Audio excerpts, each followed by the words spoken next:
Saya mau tanya tentang ruqyah. Saya sudah ngikuti ruqyah 4 kali, tapi sampai sekarang belum bisa keluar juga jinnya.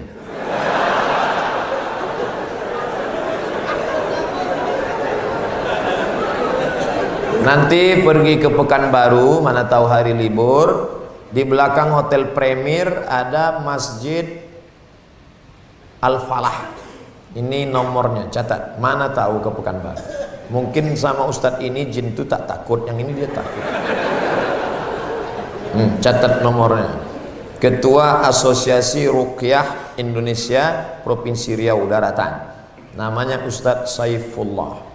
0812 768 9119 0812 768 9119. Kalau emergensi 911, kalau diganggu hantu 119. Datang ke sana, jadi tak salah kita coba. Kalau siang namanya Ustadz Saifullah, kalau malam namanya Ustadz Zafrullah, di masjid yang sama. Mana tahu kebetulan ke Pekanbaru malam, datang ke masjid yang sama, namanya Ustadz Zafrullah. Ada orang 7 tahun nikah tak punya anak, diruqyah sama Ustadz Zafrullah, punya anak. Pas ditanya kenapa, rupanya ada jin yang menghalangi pertemuan antara sperma dengan sel telur, dihalanginya sehingga tak jumpa. Jangan. Dibacakan usir. Kata Ustadz Saifullah, ada pula bencong LGBT di ruqyah sehat, ternyata yang masuk tuh jin bencong. Jadi saya tanya, Ustadz, jadi ada jin tuh bencong? Ada, kata dia. Itulah yang dimasuk ke dalam. Itu. Ustadz, udah di ruqyah 2-3 kali tetap juga sakit. Berarti tidak. Pemarah. Laki saya ini pemarah, Ustadz. Sudah di ruqyah 5 kali tak juga hilang marahnya. Berarti tak salah jin. Memang dia pengamuk. Makanya kadang kita kasihan juga sama jin nih. Sikit-sikit salah dia. Sikit-sikit salah dia. Aku tak selamanya salah, kata jin. Ustaz, ayat yang dibacanya kan ayat kursi. Coba saya dengar yang dibacanya itu ayat kursi. Kenapa kita yang baca, kenapa jin itu tak keluar? Ini bukan masalah pistolnya, tapi man behind the gun. Orang yang punya pistol. Kita bacakan Allahu la ilaha illal qayyum la ta'khudhuhu sinatun wa la nawm lahu ma, tak mau dia keluar, malah ketawa jin tuh. Ditanya, jin, kenapa kau tak mau keluar? Sesama hantu di dalam saling mengusir. Hantu ngusir hantu, mana mau? Yang membaca itu ulahnya 11-12 macam hantu. Apa hukum suami menyembunyikan uang gajinya? Kadang memberi istri sikit, padahal gajinya besar. Berapa tadi hak ibu? Ingat, berapa hak ibu tadi? Makan, pakai, tempat tinggal, pendidikan, perhatian. Kalau kurang, maka laki-laki ini dituntut di hadapan Allah Subhanahu wa taala. Hai laki-laki yang gajinya banyak tapi mengasihi bini sikit, maka ingat 5 ini mesti kau tunaikan. Alhamdulillah Ustaz Somad, dulu selama ini abang tu cuma 100.000 lah dikasihnya. Setelah mendengar ceramah Ustaz tadi malam, bertambah berapa? 110. Tambahlah. Nabi sedang duduk, Nabi duduk-duduk di bukit Sofa. Datang seorang perempuan namanya Hindun. Apa kata dia? Ya Rasulullah, inna Aba Sufyan rajulun sahih. Suamiku itu orangnya pelit. Boleh tak ku ambil duitnya untuk makan anak-anakku? Kata Nabi, ambillah. Itu dalil boleh mengambil duit laki yang pelit. Tapi kalau kurang, kalau udah cukup jangan ambil lagi. Saya tak tanggung jawab. Nanti dia ambilnya semua. Pas ditanya, kenapa kau ambil? Kata Ustaz Somad tadi malam. Misalnya standar di sini sebulan 3 juta. Laki cuman mengasih 1 juta. Maka ibu boleh ambil 2 lagi. Kenapa? Karena itu keperluan. Begitu dalam riwayat tentang Hindun mengadu Abu Sufyan rajulun syahid, pelit. Saya ingin bertanya Ustadz, bagaimana Islam memandang seorang yang mengagumi, mencintai pasangan orang lain?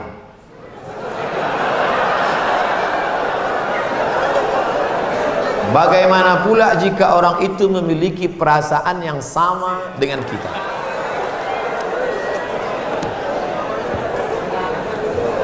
Hidup ini ada pilihan, ada keterpaksaan. Hidup ini ada pilihan, ada keterpaksaan. Saya mau ceramah antara duduk dan berdiri. Pilihan atau keterpaksaan? Pilihan.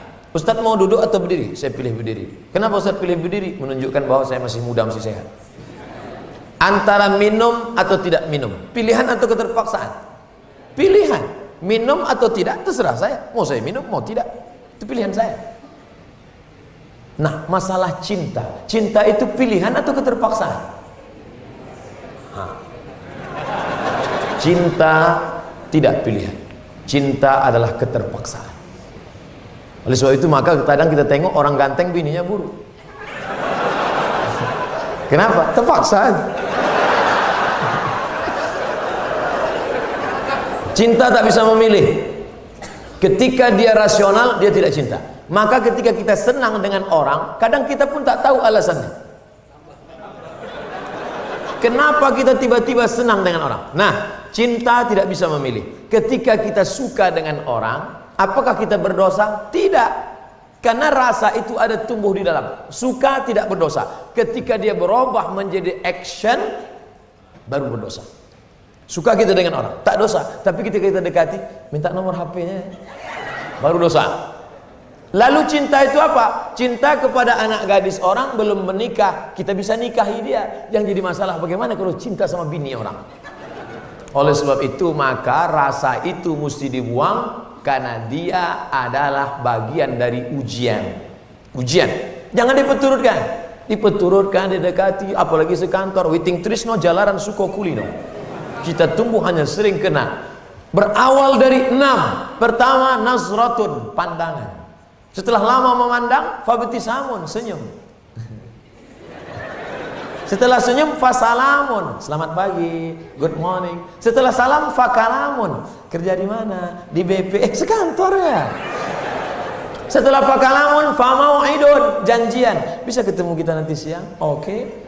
Sukanya makan apa? Ayam panggang. Sana kalau gitu, iya. Faliqaun, pertemuan. Setelah pertemuan, bekerjalah setan, lalu kemudian makan bersama, makan siang. Apa kata orang Inggris? No free lunch. Tak ada makan siang yang gratis.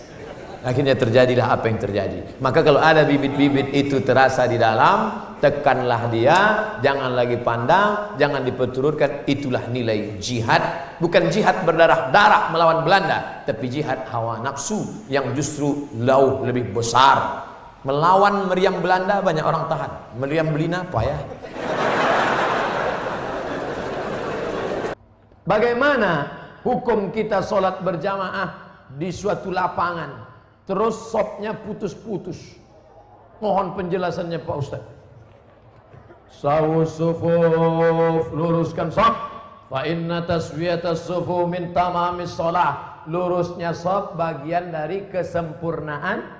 Sholatnya sah, tapi kurang sempurna. Sholat tadi berjamaah di sini sah, tapi kalau putus-putus kurang sempurna. Imam, luruskan dulu, tengok.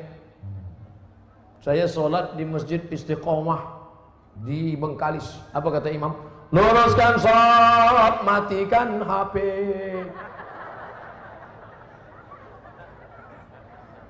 Ada pula di masjid lain, luruskan sholat, angkat kaki celana. Ada pula di masjid di Dumai lain lagi, luruskan sholat, simpan batu cincin.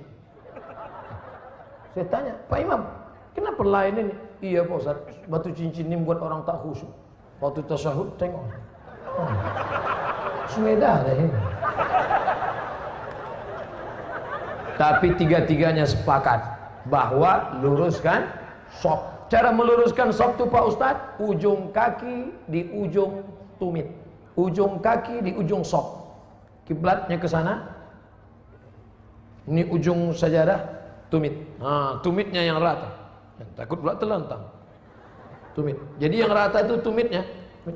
Adapun ujung kakinya ya tergantung kaki masing-masing kan? Kalau kakinya panjang, panjang. Kalau pendek, pendek. Mangkibun bimangkibin, bahu rapat dengan bahu, bahu bersentuh dengan bahu, bersentuh dengan bahu. Saya kalau bahu saya disentuh orang, saya tak. Cuman kalau kaki kadang disentuh, geli kita. Nah, jadi kalau ada kawan kita senggol kakinya sekali, dia geser, jangan disenggol lagi. Nanti asik ngurus kaki. Saya khawatirnya dia preman baru tobat. Begitu kita dipijakkannya, gitu. Bertinju kita di masjid. Kalau sampai kita bertinju di masjid, nanti yang ketawa yang tak ke masjid. Kenapa orang itu bertinju di masjid? Gara-gara kaki. Untung kita tak ke masjid. Allah pak balak 6. Nah, jadi bahu rapat dengan bahu, kaki rapat-rapat sedikit lah. Kalau dia risau atau setempel. Setelah itu barulah imam angkat takbiratul ihram. Allahu akbar. Bagaimana hukum suntik rubella yang belum sertifikasi halal MUI? Sampai sekarang Majelis Ulama Indonesia tidak mengeluarkan sertifikat halal sampai hari ini. Itu yang disampaikan oleh Sekjen MUI, Wakasekjen MUI, Kiai Haji Dr. Kiai Tengku Zulkarnain. Oleh sebab itu kalau ada yang memakai itu alasannya karena darurat. Karena kata dia kalau tidak disuntikkan ini anaknya sakit cacat, mati. Kita kalau dipilih antara dua, mati atau makan babi, pilih mana? Makan babi. Tak boleh pilih mati. Masuk ke dalam hutan, pilihan cuma dua, mati sama makan babi. Kau pilih mati atau makan babi? Aku mati aja lah, tak boleh. Mesti makan babi. Ambil kecap, colek-colek babi itu.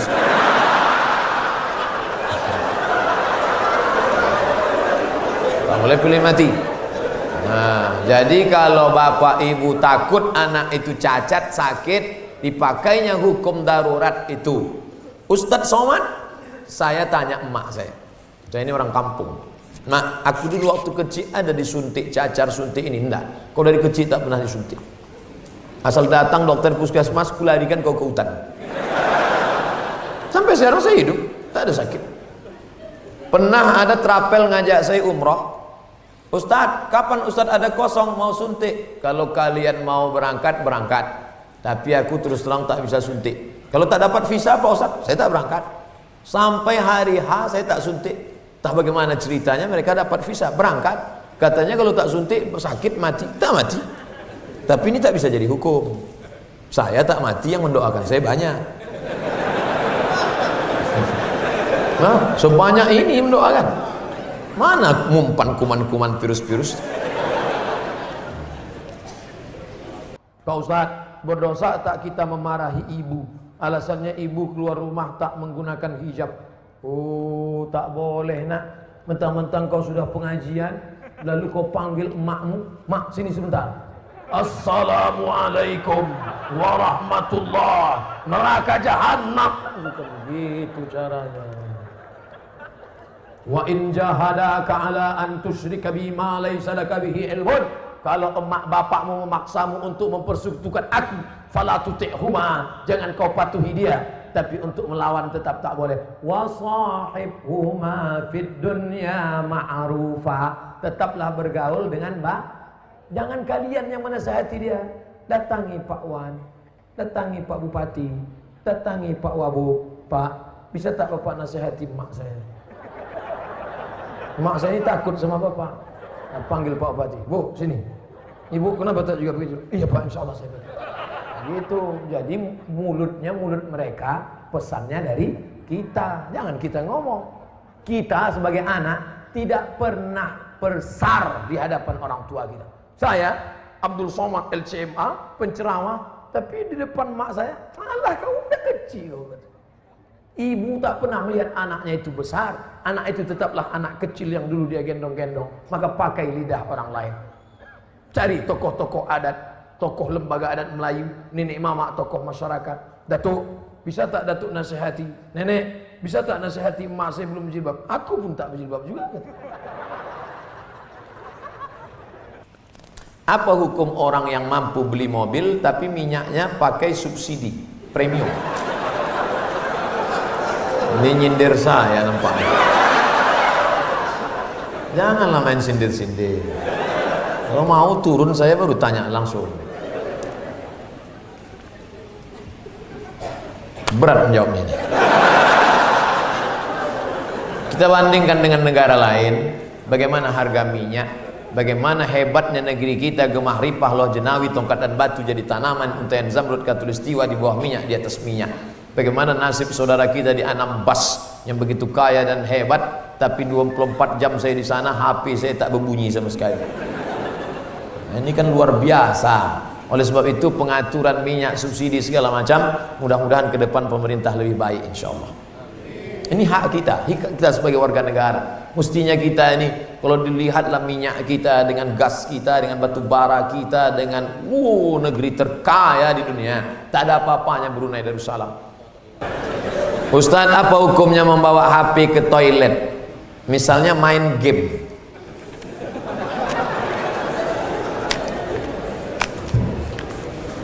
Ada orang buang air besar sambil main game. La ilaha illallah Muhammadur Rasulullah.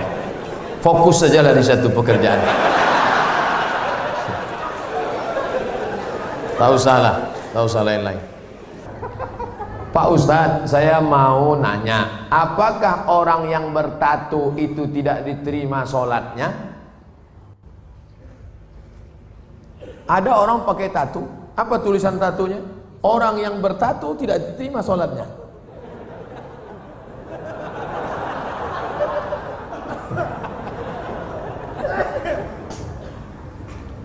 Tato adalah kahal.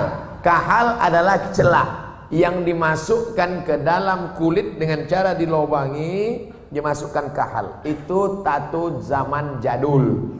Tato zaman sekarang, tato listrik, tato macam-macam jadi baru. Mantap, waktu masih muda tegap, gambar tatonya ular kobra. Setelah tua kena diabetes. Nangkurut, cacing pita.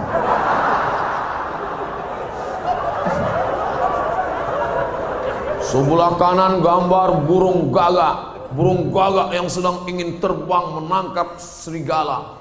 Tiba-tiba karena sudah tua, kurus, keriput, gambar burung puyuh. Dulu preman tengi, sekarang tobat.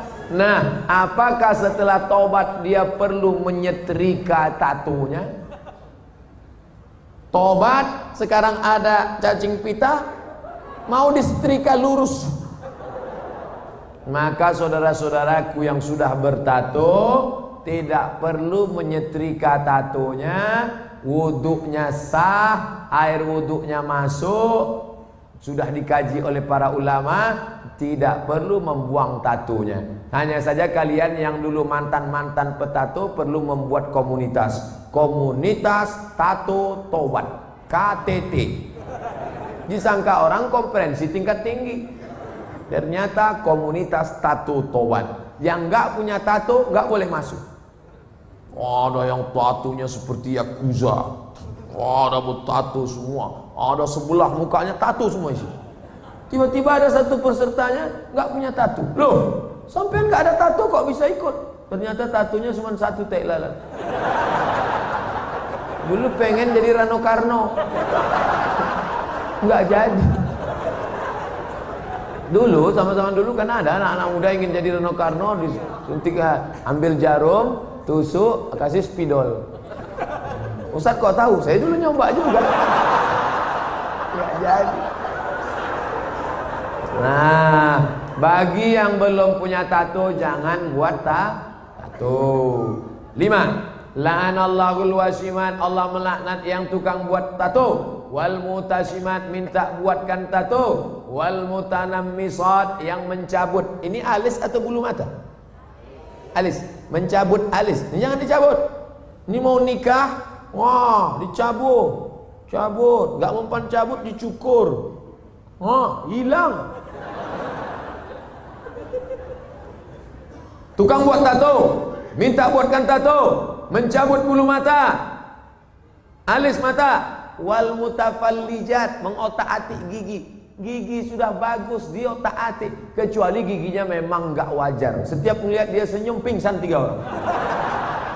Hai, pingsan. Itu boleh. Pakai kawat. Dulu seingat saja kawat itu kan untuk pagar. Sekarang gigi pakai kawat. Hari Senin ungu, hari Selasa merah, Hari Rabu pink, setiap ketemu. Itu nggak boleh, mubazir, sakit. Pokoknya merubah yang nggak wajar jadi wajar, boleh. Merubah yang nggak normal jadi normal, boleh. Tapi yang sudah normal jadi abnormal, nggak boleh. Nah, oleh sebab itu yang bertato, kalau ada imam kita bertato, nggak usah dipermasalahkan. Nanti selesai sholat, ini sholat kita sah nggak ya? Nampaknya nggak. Pokoknya baik-baik semua. Kalau orang tua saya sebelum meninggal berwasiat kepada saya untuk pergi haji, apakah saya harus memenuhi wasiat itu? Apa tidak? Sedangkan saya belum naik haji.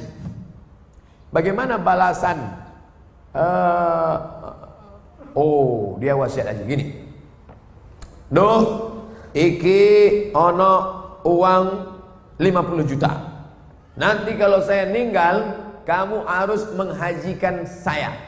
Anak ini bolehkah menghajikan bapaknya? Boleh, dengan syarat dia haji dulu. Namanya badal haji. Nah, boleh nggak dia pakai uang ini untuk berangkat haji dia? Nggak boleh, karena uang ini untuk menghajikan bapaknya. Oh, rupanya mikrofon ini nggak boleh kuat-kuat, karena bapak ini menghajikan. Maka dia nggak boleh menghaji.